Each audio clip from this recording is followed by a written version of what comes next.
hayalinizi meşgul ettiğiniz bir idealiniz yoksa, hatta daha netleştireyim, bir derdiniz yoksa, peki ne olur o zaman?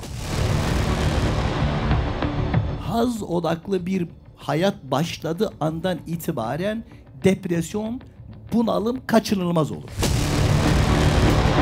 Peki hocam, neden haz odaklı bir hayat yaşandığında bunalım ve depresyonlar, bağımlılıklar ortaya çıkmaya başlıyor?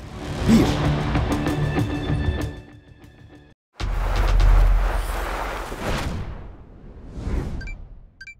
Ferhat Aslan benim adım. Ben aile danışmanı olarak daha çok tanınıyorum. Çift terapisti ama aynı zamanda psikolog tarafım var. Bugün burada depresyonun sebepleri, çözüm yolları, hayatın anlamı aslında bir açıdan. Yani neden hayatta boşluklara düşüyoruz? Özellikle gençlik açısından söylüyorum ben. Ben kendimi genç olarak görüyorum, onu söyleyeyim. Çünkü genç veya yaşlı olmak bence biyolojiyle ilgili bir konu değil. Tamamen ruhsal bir durum olduğunu düşünüyorum. Sizin hayalleriniz varsa onu konuşacağız zaten.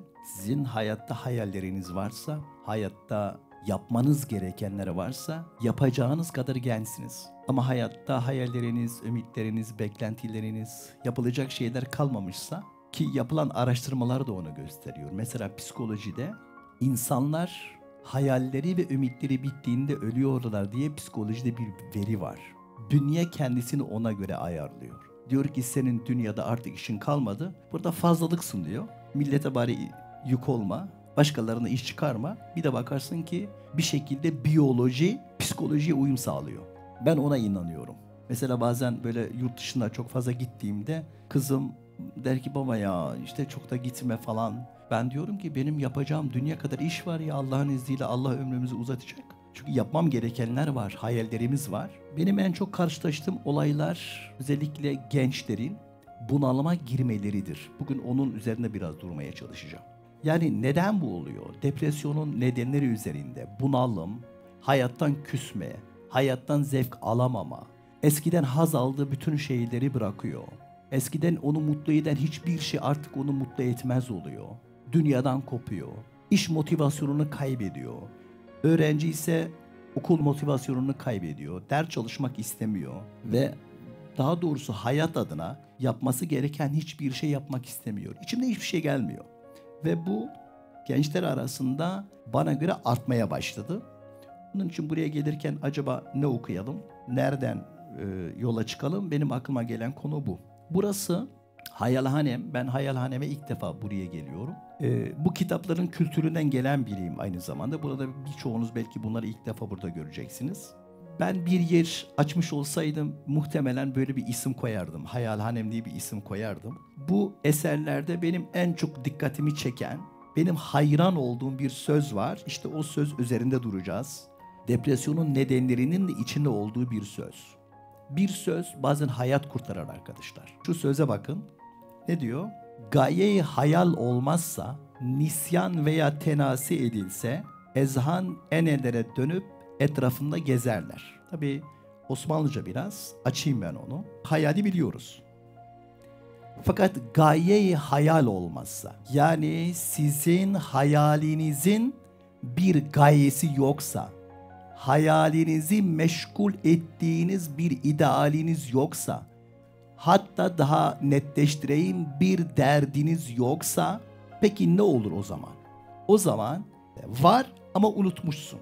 Gaflete dalmışsın, ona buna dalmışsın, hayalini unutmuşsun. Veya unutturulsa, çevre, asır, zaman, şartlar sana unutturmuş. Ne olur? Ezhan, zihnimiz arkadaşlar şunu yapar. Senin nefsinin etrafında dönmeye başlar. Bütün amacı seni tatmin etmek olur.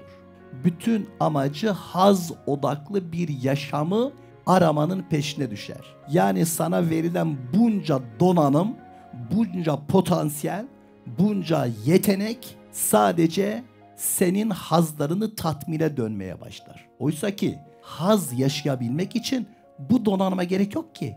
Akla gerek var mı? Ruha gerek var mı? Vicdana gerek var mı? Çünkü bu anlamda hayvanlar bizden daha iyiler. Haz yaşama konusunda arkadaşlar hiçbir insan hayvanlara yetişemez. Hele hele sosyal medyada öne çıkarılan hazlar vardır ya, ağzıma almak istemiyorum. O haz alanında hiçbir insan, affınıza sığınarak söylüyorum, merkebe yetişemez. Hatta sineğe yetişemez. O zaman bu donanımın bana veriliş amacı benim bir takım hazlarımı tatmin etmek için olmaması lazım. Peki oraya döndüğünde ne oluyor? İşte oraya döndüğün andan itibaren depresyon başlıyor. Niye arkadaşlar? Çünkü sen hayatını huzur odaklı veya mutluluk odaklı değil, haz odaklı yaşamaya başlarsın. Tamam, gelelim buraya. Hocam ne güzel, haz odaklı olsun. Haz odaklı bir hayat başladığı andan itibaren depresyon, bunalım kaçınılmaz olur. Ne demek? Açayım ben. Martin Seligman diye bir adam var. Duydunuz mu bilmiyorum. 21. yüzyılın en iyi pozitif psikologlarından birisidir bu. Yani pozitif psikolojinin kurucularından birisi. Adam aynı şeyi söylüyor. Bu asırda insanların, gençliğin, ki bu adam Hristiyan, depresyona ve bunalıma girmelerinin sebebi haz odaklı bir hayat yaşamalarıdır. Peki hocam, neden haz odaklı bir hayat yaşandığında bunalım ve depresyonlar, bağımlılıklar ortaya çıkmaya başlıyor? Bir, haz bedenseldir arkadaşlar. Cismanidir. Yemek, içmek. Aklınıza işte gelsin diğeri. Cismanidir. Bir, bedeni mutlu eder, ruhu mutlu etmiyor. Yediniz, diliniz bir haz aldı. Mesela çok acıktınız, aşırı derecede acıkmışsınız. Geldiniz, bir sofra kurulmuş. Ölümüne yemeğe atlıyorsunuz. En büyük aldığınız haz ilk kaşıktır. İkinci kaşıkta düşer, üçüncü kaşıkta düşer, ikinci tabakta, üçüncü tabakta biter. Doğru mu? Sonra diyorsun ki bir tabak daha yiyin. Yemiyor. Biraz misafirseniz eğer, misafir biraz zorlarsa tiksinmeye kadar gidersiniz. Ne oldu? Az önce ölüyordun. Az önce bir tabak uğruna ölüyordun. Az önce bir kadın uğruna ölüyordun. 3 gün sonra boşanıyorsun. Ölüyorum dedin kadının. 3 gün sonra bir bakıyorsun haberlere çıkmış, boşanıyor. Niye? Çünkü haz odaklı bir yaşam inşa ediliyor arkadaşlar. Bedeni tatmin edersiniz. Ruhunuzu, kalbinizi, aklınızı değil. Bu bir. İki, haz odaklı bir yaşamın hazı sınırlıdır. Yemekte haz ne kadar sürer? Ne kadar? Mesela çok acıktınız, akşam yemeği yiyeceksiniz. Ne kadar sürer o haz? Ne kadardır? Süre olarak söyleyin bana. 15, yarım saat diyelim, hadi cömert davranalım. O zaman bölüşelim. Yarım saat sabah kahvaltısı, yarım saat öğle yemeği, yarım saat akşam yemeği. Ne kadar oldu? 1,5 saat mutlu oldunuz. Hadi 8 saat uykuya verin, uykunun hazı diyelim. Hadi evli olanlar için söylüyorum. Her gün hadi yarım saatte o haza verin. Sonra ne olacak? Mutlu değilsiniz. Acıkmak için beklemeniz lazım. Haz odaklı bir hayat böyle. Onun için bu tür insanlar uyuşturucuya giderler. Hazı orada ararlar. Yapay bir haz veriyor uyuşturucu çünkü. Esrarı, eroini, kokaini. Danışanlarım var. Hocam kokainden lezzet alıyor, haz alıyor. Peki ne oluyor sonra? Kokainin verdiği haz, eroinin verdiği haz doping hazıdır arkadaşlar. Yani senin yemekten alamadığın hazzı sana anlık olarak verir. Kokain kullanıldığı kadar gidiyor. Kullanımı bittiği an seni çıkarır şuraya, sonra sen normalde buradasın. Seni şuraya çıkarır, etkisi bitince seni şuraya indirir. Bu defa eskideki mutluluğunu bile yakalayamaz oluyorsun. Sonra arkasından ne geliyor? Bağımlılık arkadaşlar, bağımlılık. Bakın ne oldu? Haz bedenseldir, zamanla sınırlıdır. Bir yere kadar, ötesini ne kadar zorlarsan zorla gidemezsin. Kalan zaman ne oluyor? Peki hocam, mesela midemiz, bakın sınırlı. Ama ineklerin midesi sınırlı değil. Ben hatırlıyorum, babam derdi, ya bu inekler bir günde bir doysa ya. Allah razı olsun ev sahibine. Bugün de doyduk, sağ ol, teşekkür ederim. Abi verdikçe yiyorlar. Çünkü ineğin amacı yemektir. Yaratılış amacı o arkadaşlar. Mideyi sürekli dolduracak ki süt versin de. Peki insanın da hiç doymayan bir midesi var mı sizce? Var var. Çok mideler var bizde arkadaşlar. İnsana ait. Hayvanlarda olmayan. Bir, akıl midesi arkadaşlar. Akıl, bilgi, öğrenme. İnsan öğrenmeye doymaz. Size şunu yemin ederek söylüyorum. Ben kendi mesleğimle ilgili yeni bir şey öğrendiğimde benim uykularım kaçıyor ya. Ki uyuşturucu kullanılanlar da uykusu kaçar, biliyor musunuz? Çünkü haz veriyor sana. Haz, mutluluk, mutluluk hazı. Öğrenmenin keyfi arkadaşlar. Öğrenmenin mutluluğu. İşte bunun sonu yok. Zamanla sınırlı değil. Martin Seligman diyor ki, işte buradaki cümleye bakın. Diyor ki, ruhsal hazza, zihinsel hazza dönmezseniz intihara kadar yolu var bunun diyor. Neden? Çünkü geçici olarak seni tatmin edip bir anda boşta bırakıyor seni. Ama ruhsal ve zihinsel hazlar zamanla kayıtlı değil. Mesela ruhsal haz nedir? Ruhsal haz vermektir. Bedensel haz almaktır arkadaşlar. Al. O yüzden hazzına yenik düşen insanlar bencildir. Çıkarcıdır. Menfaatçidir. Kimseye zırnık vermez. Ama peygamberlerin hayatına bakın. Hep başkasına vermişler. Mekke'nin fethinde elde edilen ganimetlerin çoğunu Ebu Süfyan'a veriyor hatta. Ebu Süfyan'a, ya en büyük düşmanına. Hatta buna tepki koyan sahabeler bile oluyor. Ne olacak arkadaşlar? Mesela yarın sabah kalkacağız, bir kahvaltı daha yapacağız. Bunun için mi biz yaşayalım?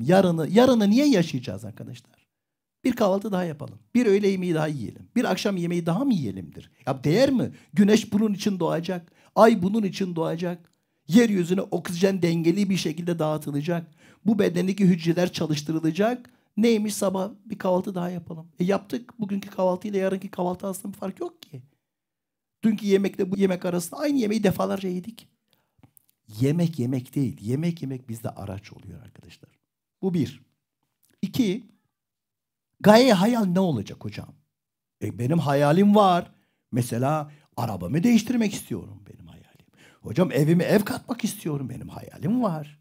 Yapmak istediğim bir sürü şey var. Şimdi onunla ilgili size bir söz okuyacağım. İnsanın bir ferdi başka mahlukatın bir nev'i gibidir. Bir söz. Şimdi size açayım. Hayalimizi tatmin edecek bir amaç oluncaya kadar bunalımlardan kurtulamayız. Hayalimizi tatmin edecek bir amaç. Çünkü hayal sınırsızdır arkadaşlar. Hayalimiz olmak istediğimiz şeyi önceden olmamızı sağlar bizim için. Önceden bir proje gibi getirir, önüne koyar. Ve bir insan yapmak istediği şeyi önce hayalinde yapar, sonra gerçekleşir. Ve bu amaç dünyalık olamaz arkadaşlar. Hedefi, hayali dünya olanlar bunalımdan kurtulamazlar. Niye? Bakın arkadaşlar. Çünkü dünya amaç değildir insan için. Dünya bir araçtır arkadaşlar. Bunu dini açıdan yaklaşın, bunu bilimsel açıdan yaklaşın, hiç fark eden bir şey yok. Şu beden bir araçtır. Tutmak için bana verilmiş bir araçtır. Yemek için dil verilmiş bir araçtır. Ne zamana kadar? Belli bir yaşa kadar bunu kullanıyoruz. Eğer dünya araç olmaktan çıkıp bir insan için amaca dönüşmeye başlarsa problemler baş gösteriyor. Bana çok zenginler geliyor yani. Seanslara girdiğimde insanlara çoğun zengin insanlardır yani. Ama çoğu hayatından şikayetçi. Diyorsun ki ya bu insan hayatına bu kadar para var, bu kadar servet var, firmaları var. Ama adam hayatta mutlu değil. Çünkü hayat, dünya amaca dönüşmeye başlamış. Bakın bir örnek veriyoruz. İnsanın bir ferdi başka mahlukatın, varlıkların bir cinsi gibidir arkadaşlar. Ne demek? Mesela aranızda Ahmet diyelim. Ahmet başka bir varlığın cinsiyle eşdeğer. Arılar mesela. Arılar. Nasıl ki arılar yeryüzünde bir görevleri var arkadaşlar. Görev. Arılar görevini yapmazsa, mesela bal yapmazsa ekolojik denge bozulur mu? Bozulur. İnekler görevini yapmazsa ekolojik denge bozulur mu? Bozulur. Mesela inekler dediler ki ya TikTok diye bir şey çıkmış. Biz biraz da süt reklamını burada yapalım abi.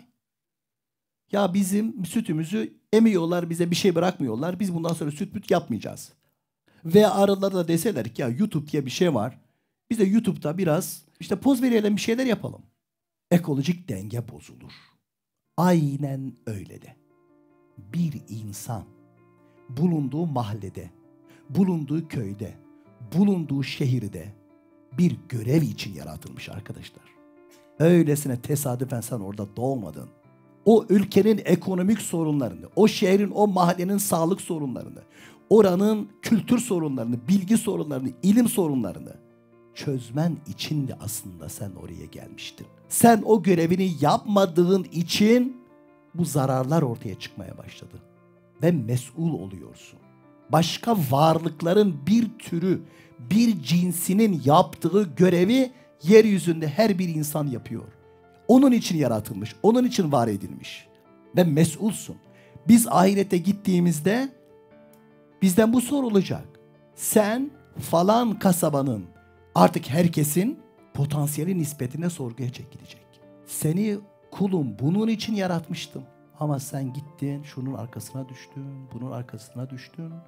O yüzden ülkem bu hale geldi. Mahallem bu hale geldi. Kasabam bu hale geldi. Dünya o yüzden bu hale geldi. Şikayet ediyoruz ya. Mesela ben kendime diyorum. Şu anda ben ne kadar insana ulaşabiliyorum? Diyelim bugüne kadar Allah nasip etmiş. Belki 10.000 tane aileye ulaşmışım. Aslında Allah beni 10.000 aileye değil. Belki 100.000 aile, belki de 10 milyon aileye yetişecek donanımla beni yaratmıştı. Ama ben tembellik ettim. Şöyle bir söz var. Başı boş olanlar sadece işsizler değildir. Daha iyisini yapabilirken onu yapmayanlar da başıboştur arkadaşlar. Neden bunalımlara, sıkıntılara düşüyoruz? Şu cümleye bak. Hayat bir faaliyettir ve harekettir arkadaşlar. Gaye hayalin var. O gaye hayalini yani amacını realize edecek faaliyet ve hareket içine girmezseniz depresyon başlıyor. Mesela demir amacını yapmazsa ceza. Nedir cezası? Hareket etmezse paslanma. Su akmazsa kokar. İnsan faaliyetten düştüğü andan itibaren cezası depresyon. Yahu dünya seni bekliyor. İnsanlık seni bekliyor. Sen oturmuşsun saatlerce uzanıp elinde onu bunu izliyorsun. Sen o mesuliyetin farkında mısın? Hayat geliyor gırtlağına sarılıyor senin. Boğuyor seni. Biz buna daralma diyoruz. Daral. Anadolu'da derler ya üzerime daral geldi.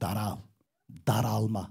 Psikolojik rahatsızlıklar arkadaşlar genelde bir ağrı olarak gelir. Ağrı çeşidi. Mesela diş ağrısıyla baş ağrısı birbirine benzer mi? Benzemiyor değil mi? Diş ağrısı başkadır. Diş ağrısı yaşayanlar biliyordur. Bademcik ağrısı daha farklıdır. Ama ruhsal ağrılar öyle değil. Ruhsal ağrılar tek çeşit olarak gelir. Daralma. Sıkılıyorsun, boğuluyorsun, yerinde duramıyorsun ve hızlanmaya başlıyorsun. Sonra bu sıkıntıyı, bu daralmayı yok etmek için bir şeye ihtiyacım var. Unutmaya ihtiyacım var. Bir ağrı kesici lazım. Bir anestezi yapman gerekiyor. Anestezinin en güzeli nedir? Alkol, madde, eğlence. Size şunu temin edebilirim arkadaşlar. Sabahtan akşama kadar eğlence içinde olan bir sürü danışanım var. Seansların tümü ağlamakla geçiyor, bunalımla geçiyor.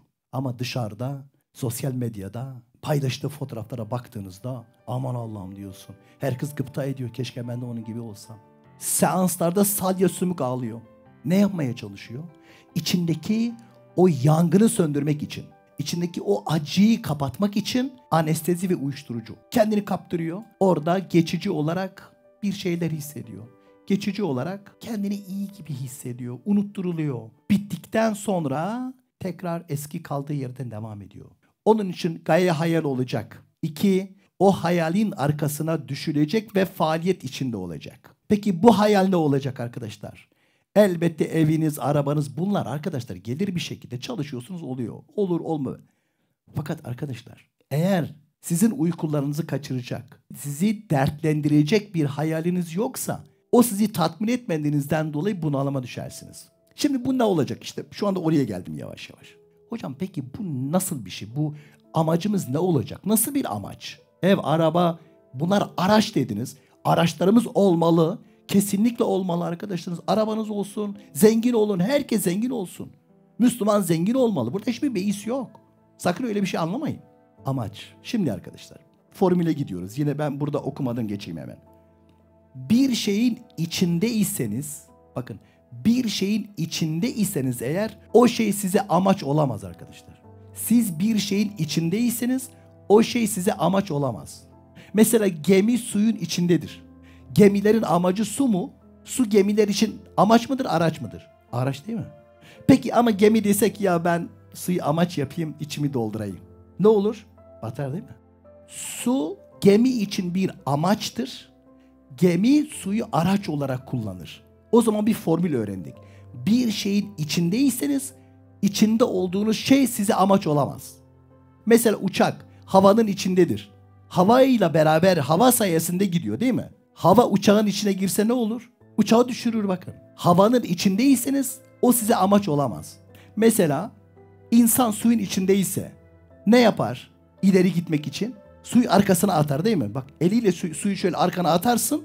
Suyu arkana attığın kadar ileri gidersin. Arkadaşlar insanlar dünyanın içindedir. Dünya insana amaç olamaz. Eğer dünyanın ötesinde bir hedefiniz yoksa, bir hayaliniz yoksa o zaman bunalımlar gelir. Dünya bir araçtır. Uzayda dolaşan bir araçtır. Ve amaç olamayacağını ispat etmeye çalışalım. Mesela biri size dese ki hepiniz için geçerli bu. Ya dünyayı çok seviyorsun. Bundan sonra biz bir ülkeyi sana vereceğiz. Ama sen bir gözünü ver. Allah için kaç kişi verebilir? Ya mesela bir şehir değil. Şehir de diyebilirsin. Size bir şehir verilecek. Mesela Ankara veriyoruz arkadaşlar. Ankara'yı bir çift göze veriyoruz. Bu pazarlığı yapalım. Vermek isteyen var mı? Niye? Ne olacak ya bir çift göz ne ki? Abi sabahtan akşama kadar uğraşıyorsunuz zaten. Ölümüne kazanıyorsun. Ölümüne istediğiniz bir şey bedava veriyoruz ya. 2 tane göze veriyoruz. Hakikaten veren yok mu? Niye? Bu yani çok kolay bir pazarlık ya. Zor bir şey değil. Vermiyor musun sence? Bir kişi de yok mu? Peki tek göz olsa belki biri çıkar. O da hemen indirdi elini. Ne oldu şimdi? Peki Türkiye gibi bir ülkeyi vereceğiz arkadaşlar. Bir ülke. Var mı almak isteyen? 2 göz. Tek göz şeytan kandırır sizi bir anlığına. Verdikten sonra vazgeçersiniz. Vallahi vazgeçersiniz. Bir de bakacak araba kullanamıyorsun çünkü araba kullanırken mesafeyi göremiyorsun. Tek göz olunca mesafe görünmüyor. Bir araba kullanırken deneyin. Tek gözle derinlik göremiyorsunuz. Onu bir süre sonra vazgeçersiniz. Bu defa iade edemiyoruz. İade yok yani. Öyle pişman oldum falan yok. Arkadaşlar daha kulaklara gelmedim ha. Daha buruna gelmedim. Daha dile gelmedim. Daha dişlere gelmedim. Şimdi sen zaten dünyadan pahalısın yahu. Senin bir tane organın dünyadan pahalı. Sen pahalısın. Dünya ucuz. Sen dünyayı amaç yapıyorsun kendine. Terse gidersin abi. Dünya arkadaşlar Arapça bir kelime. Dünya, dun kelimesi aşağılık demektir biliyor musunuz? Geri demek, aşağıda demek. Aşağıda olan demektir dünya. Senin bir tane organın, ya göz dedim de mesela kalp diyelim. Kalbini ver. Kalbini ver ne olacak ki? Bir kalbini ver, dünyaya verelim. Bakın bu arada da ülke değil ha, dünyanın tümünü. Dünyanın tek sahibi siz olacaksınız. Kalbini ver. Beynini ver. Beyninin bir parçasını ver. Bir kısım, bir kaşık kadar beyin verelim ha. Bir kaşık kadar ya. Ne olacak? Şimdi bir şey fark ettim ben. Abi ben değil. Benim bir organım dünya etmiyor ya. Bir organım dünya etmiyor. Ben dünyanın arkasına düşmüşüm. Yahu dünya benim arkama düşecek. Dünya. Dünya benim için bir araç. Onun için dünya insanı tatmin etmiyor. Amerikalı bir komedyen, ey tanrım diyor. Senden kim ne kadar zenginlik istiyorsa ver. Ta ki mutluluğun orada olmadığını anlasınlar diyor. O kadar çarpıcı bir şey ki. Şöyle dışarıda, sosyal medyada özellikle süslü püslü hayatları bize göstererek bizi kandırıyorlar arkadaşlar. Vallahi böyle. Ve bir gençlik zayi ediliyor. Bir ömür zayi ediliyor. Onun için bizim insanlara faydalı olacak ideallerimiz olacak arkadaşlar. Hadis-i şerifte Peygamberimiz diyor ki aleyhissalatü vesselam, hayrun nas yenfa'un nas. En hayırlı insan kimdir? Kimdir en hayırlı insan? İnsanlara faydası olan insandır. Onun hazzı, zevki, lezzeti bitmez arkadaşlar. Dün bir insana yardım ettiniz, maddi manevi, elinden tuttunuz. Bir ömür boyu onun zevkini yaşayabilirsiniz. Bir ömür boyu. En hayırlı insan, insanlara faydası olan insandır. Bir altına geçelim. Peki doğru insan kimdir? Doğru insan başkasına eliyle ve diliyle zararı olmayan insandır. İnsanlığın en alt seviyesi arkadaşlar. Eliyle, diliyle başkasına zarar vermeyen. Yani küfür etmeyen, aşağılamayan. Bakın Bediüzzaman'ın bir sözü var. Diyor ki sözlerde dert benimdir, deva Kur'an'ındır arkadaşlar. Nereye geliyoruz biliyor musunuz? Ne olur bir dert edinelim arkadaşlar ya. Şu insanlığın halini bir dert edinelim. Bak Hazreti Peygamber kızlarını diri diri toprağa gömen bir toplum var. İnsanlar hamurdan, çamurdan put yapıyor. O putlara tapıyorlar. Bu kadar kendilerini kaybetmiş. Peygamberimiz Nur Dağı'na çıkar. Geçen hafta Allah nasip etti. Umre'ye giderken tekrar oralara çıktık. Gider o mağaraya sığınır. O mağarada Allah'a dua yalvarır. Ne olacak bu insanlığın hali? İnsanlık yanlış yerde gidiyor. İnsanlık rotasını kaybetmiş. Ya Rabbi ne olacak bu insanlığın hali? Derdin olsun arkadaşlar. Derdin. Devayı merak etme. Deva zaten gelir. Kur'an sana deva gönderir. Allah'ın izniyle. Reçetedir Kur'an beraberinde. İnsanlığın ruhsal, zihinsel, duygusal, manevi ihtiyacı karşılanmak adına benim bir davamın, bir idealimin olması lazım. Bunu yaptığım takdirde o zaman bunun hazzı, bunun lezzeti, zevki bitmez. Bakın burada hizmet eden arkadaşlara bakıyorum. Demin yukarı baktım. Ya biri mutfakta koşturuyor, biri orada koşturuyor. Nasıl bir heyecan ya. Saat kaçta çıkıp gelmişler. Burada toplanıyorsunuz. Herkes bir şeyler yapmaya çalışıyor.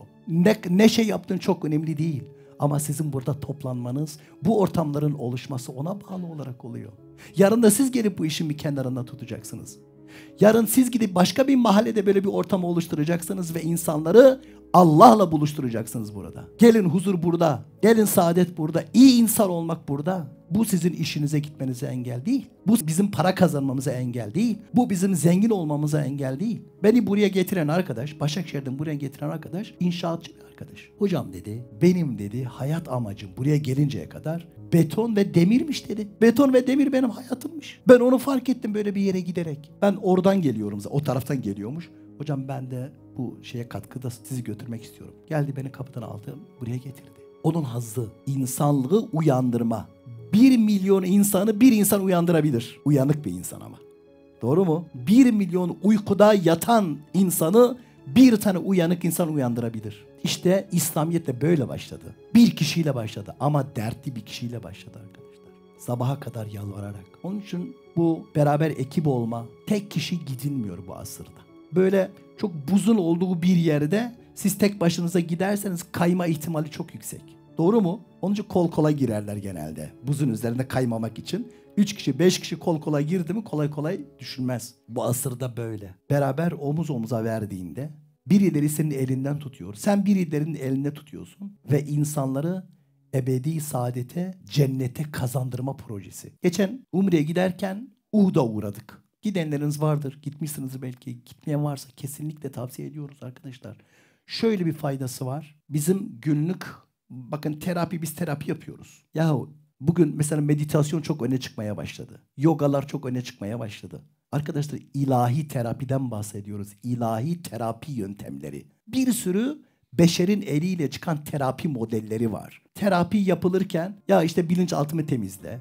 İşte benim yanlış düşüncelerim, obsesyonlarım, işte bipolar bozukluğu, OKB'm var, anksiyetem var. Bir de ilahi terapi yöntemleri var arkadaşlar. Allah'ın bize ihtiyacımızı bildiği için bize yönelttiği terapi yöntemleri. Bir tanesi günlük terapi arkadaşlar. Günlük terapi.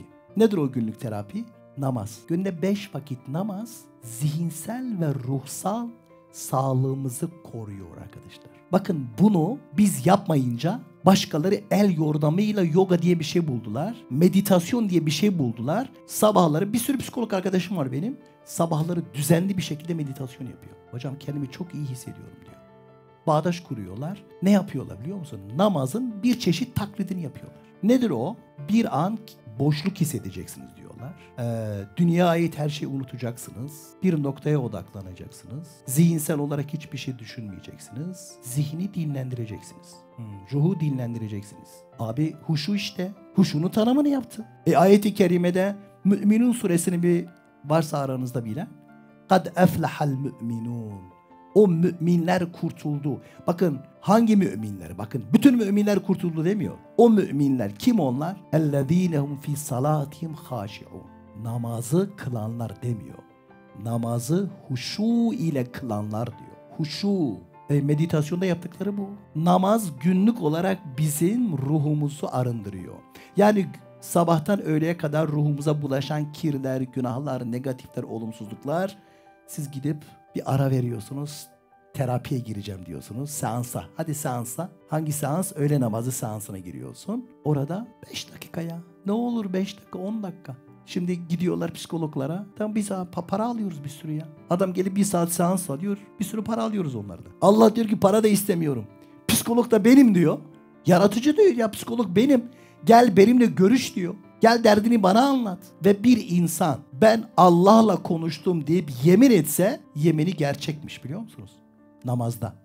Bir insan namaz kıldı ve geldi dedi ki yemin ediyorum ben Allah'la konuştum dese doğruymuş. Allah seninle bağ kuruyor arkadaşlar. İşte bu huşuyla olur. Bu günlük terapi. Peki bir de senelik terapi var. O hangisi? Oruç. Zaten fıtrata dönüş ayı derler. Oruç için fıtrata dönüş. Kendi bozulmuş travmatik taraflarımızın onarılmasıdır bu arkadaşlar. Bu oruçla oluyor. Bir aylık oruçla, ama yaşayarak, sadece mideyi aç bırakmak değildir arkadaşlar. Kaliteli bir oruçla senelik bakım yapılıyor. Peki bir de 40.000 bakım diyelim biz buna. 40.000, 50.000 bakım. Kilometre var ya araçların. 40.000 bakımı, 50.000 bakımı. O neyle oluyor? Arkadaşlar hac ve umre bunu yapıyor. Bakın biraz açayım.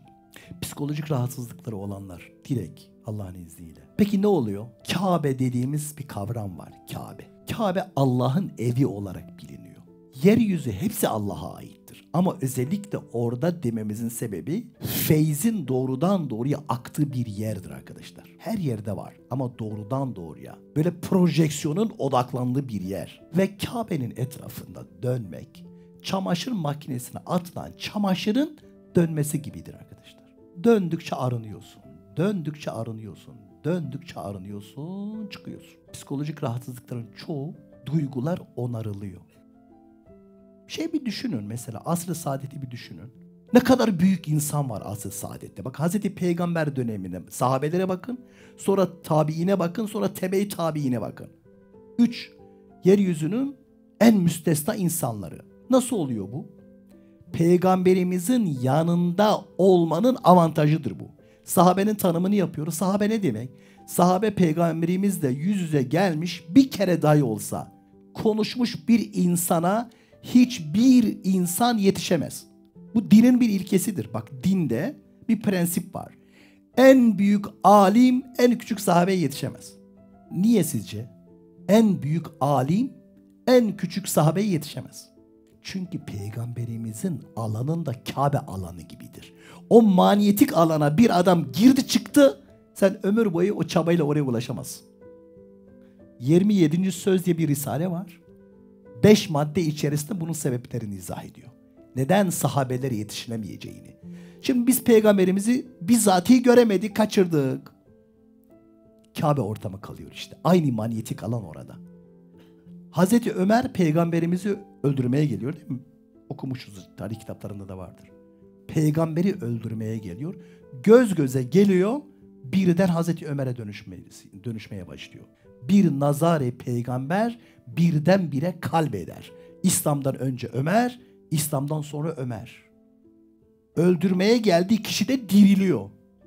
Kendisi bir ölüydü aslında. Manen ölmüş biriydi. Geldi. Öldürmek istediği kişinin bakışlarıyla yeniden dirildi. Manevi olarak dirildi. O yüzden lütfen ibadettir arkadaşlar. Namaz mümkün mertebe.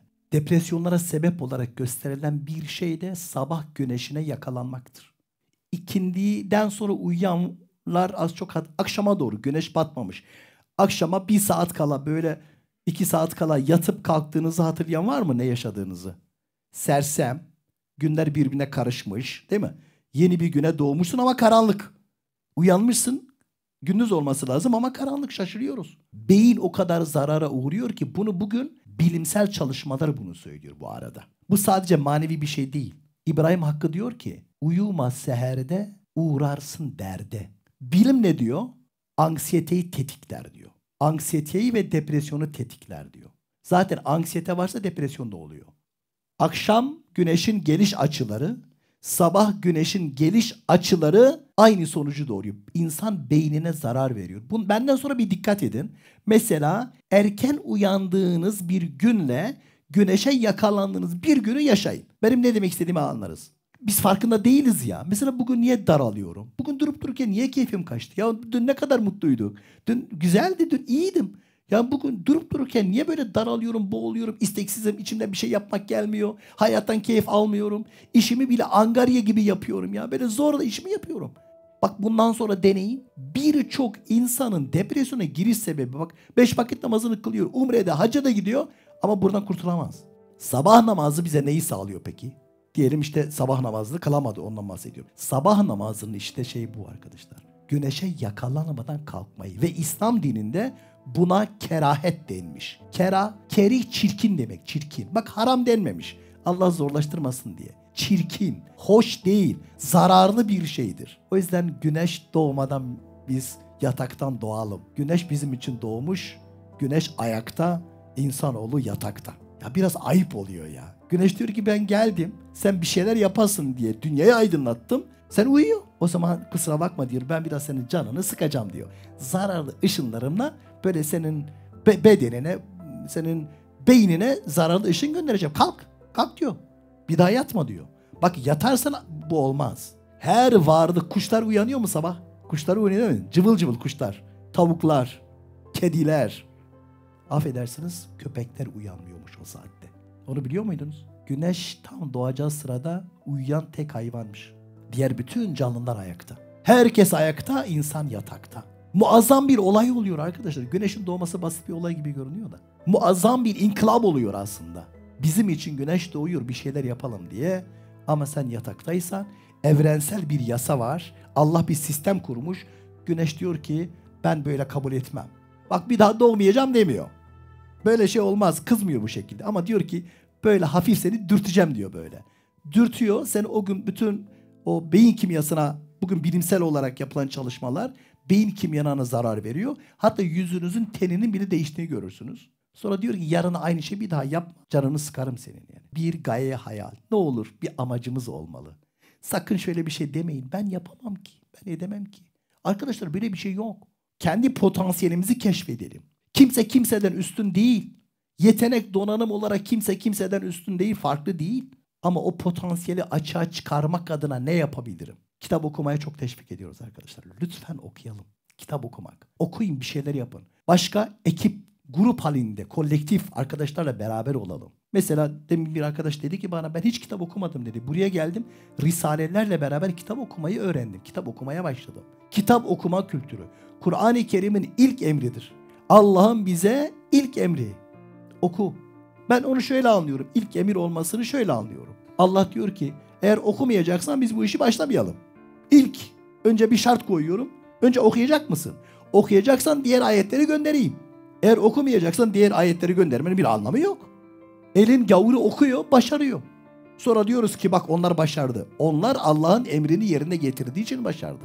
Biz Allah'ın emrini yerine getirmediğimiz için başardı. Yine İslam'ın emriyle oldu bu. Değil mi? Mehmet Akif gidiyor işte Almanya'ya. Onların işi bizim dinimiz diyor. Bizim dinimiz de bizim işimiz de onların dini diyor. Onun için bir gaye hayal. Sen sabah uyandığında ne diye uyanıyorsun? Vallahi abi bilmiyorum ki. Bir uyanıyoruz, bakarız. Bir arkadaş arıyor işte, bir çıkıyoruz. Amaçsız dışarı çıkarsan avlanırsın. Amaçsız dışarı çıkan avlanır arkadaşlar. Ama amacı dışarı çıktığında kimse sana zarar vermez. Bir örnek vereyim, toparlayayım. Allah korusun, diyelim annen, baban, bir kardeşin çok hasta. Doktoru aradınız. Doktor dedi ki hemen 15-20 dakika içerisinde şu ilacı ulaştırman lazım. Ve sen dışarıya, eczaneye ilaç almaya koştun. 15-20 dakikan var. Sonra orada birisi sana bir çelme taktı ve düştün. Sen kalkıp onunla kavga mı edersin yoksa eczaneye mi koşarsın? Devam edersin değil mi ya? Bakın amacım var çünkü arkadaş, neden bahsettiğimi anlatmak için söylüyorum. Evden çıkış amacım var. Evden çıkış amacında adam doğrudan doğruya sana müdahale etse bile seni tınlatmıyor. Kalkıyorsun, tekrar hedefine doğru koşuyorsun. İşte amaçlı olmakla amaçsız olmak arasındaki fark bu. Sen dışarı çıkıyorsun, nereye gideceğin belli. Ama amacın yoksa bir sağa bakarsın, bir sola bakarsın, bir o arkadaşa takılırsın, bir bu arkadaşa takılırsın. Ve sistem şöyle işliyor arkadaşlar. Yeryüzünde hayali olmayan, amacı olmayan, hedefi olmayan tek bir varlık yok. Bilgisayar sistemi gibi böyle işliyor sistem. Tek hayali olmayan, kendisine seçme hürriyeti verilen insandır. İnsan serbest bırakılmış. Sınav gereği olarak serbest bırakılmış. Hayal olup ne hedefi seçip seçmeyeceğini sana bırakmış. Durum böyle olunca var olan Allah'ın kurduğu bu sistem sana müsaade etmiyor. Diyor ki yıldızdan sineye kadar, atom tanesine kadar her varlığın amaç etrafında döndüğü böyle bir dünyada amaçsız insanlara yer vermiyoruz. Depresyonun bir tanımı. Amaçsız insanlara huzur vermiyoruz. Kabul etmiyoruz. Biz senin için doğuyoruz. Biz senin için yapıyoruz. Senin amaçsız olman. Onun için bir amacımız, sonra o amacın arkasında hareket, faaliyet. Ya yürüyeceksin ya çürüyeceksin. İki yolu var. Ya yürüyeceksin ya da çürüyeceksin. Ama hangi hedef? Herkes bir hedefin peşine koşuyor ama senin hedefin kutsal bir hedef. Senin hedefin zihinsel, ruhsal, duygusal ve insanlığın hayatına anlam katacak bir hedefin var. Dolayısıyla arkadaşlarla beraber de omuz omuza verdiğinde, bir ekiple beraber çalıştığında bir de bakıyorsun ki abi mutluyum ya, elhamdülillah. Bugün bir arkadaşa böyle bir ortama götürdüm. Onu Allah'la buluşturdum. Allah'ı tanıdı. 5 vakit namazına başladı. Hayatına anlam geldi. Hayatına huzur geldi. Zararlardan, negatiflerden kendini alıkoymaya başladı. Onun sana vereceği hazzı bir ömür boyu unutmazsınız. İnşallah. Çok teşekkür ediyorum. Allah razı olsun. El Fatiha. Siz de Hayalhanem'in yurt içi ve yurt dışı projelerine destek olmak için buradaki linke tıklayarak online bağışta bulunabilir veya aşağıdaki iletişim numaralarından bizlere ulaşabilirsiniz.